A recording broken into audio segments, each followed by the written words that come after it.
So in the last video, we looked at manually adding stocks, or what I call containers, to a lot of these pages, such as your data and holdings, and then your daily spend and so forth. Um, and you do that just by clicking on the add plus sign. And so, for example, here I can type in Johnson & Johnson, ticker J&J, and then I just need to put some shares in there. So I'll put in 30. And everything else updates automatically, and you can click another, maybe Facebook, Meta, 3 shares. And then you can delete any of those out if you want to by clicking on this trash. That's going to remove them. You can go to the button on next to that, click the I, which is going to hide it. And I'll hide a couple here.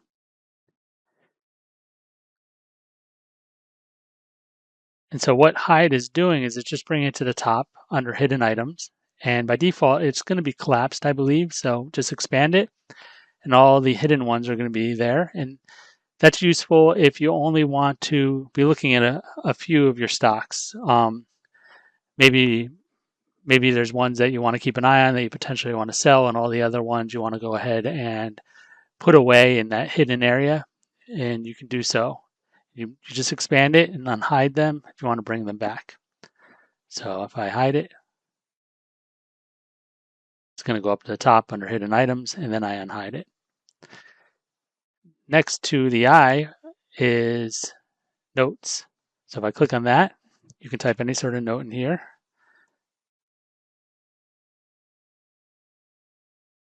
I need to remember to do this or that with this stock. And I'll go ahead and click save.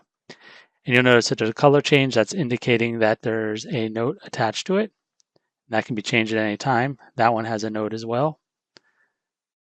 This one does not because it's the default color. This one does not as well.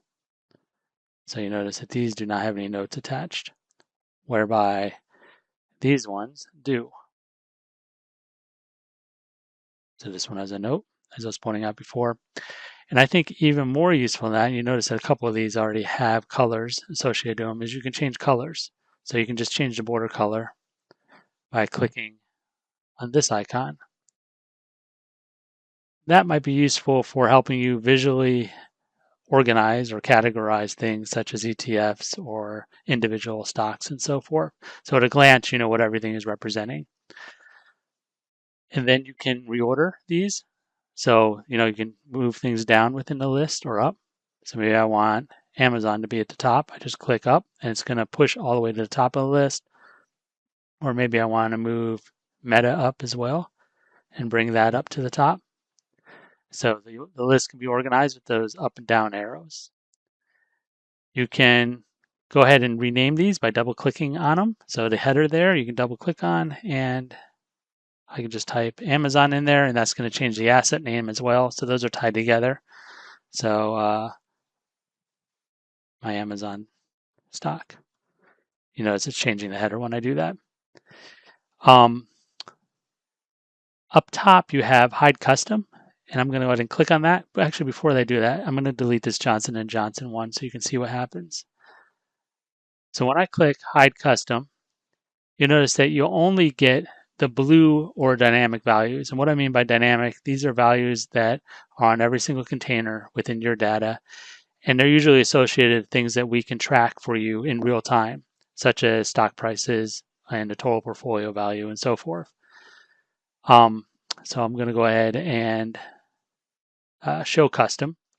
And what custom is that is everything in gray. And so those are essentially things that were brought in by the file or the spreadsheet that we didn't map to anything. So we don't delete any of your data. We just mark it in gray and we still list it. It's more or less saying, we know this is important to you, but we didn't know how to map it. So we're going to go ahead and isolate it or categorize it with these gray headers. Whereby the blue ones, we've identified something within your spreadsheet typically, such as shares owned and maybe the ticker ID, and we go ahead and map that for you. And oftentimes a lot of that will line up and be completely filled out for you as well. I can click on hide vault and it does the inverse. That's going to hide all of those blue headers or the ones that we've put in place for you. And clicking on it again is going to show it. And at any time I can click show all, and that's just going to bring everything back to the original state in regard to the visibility of those inputs.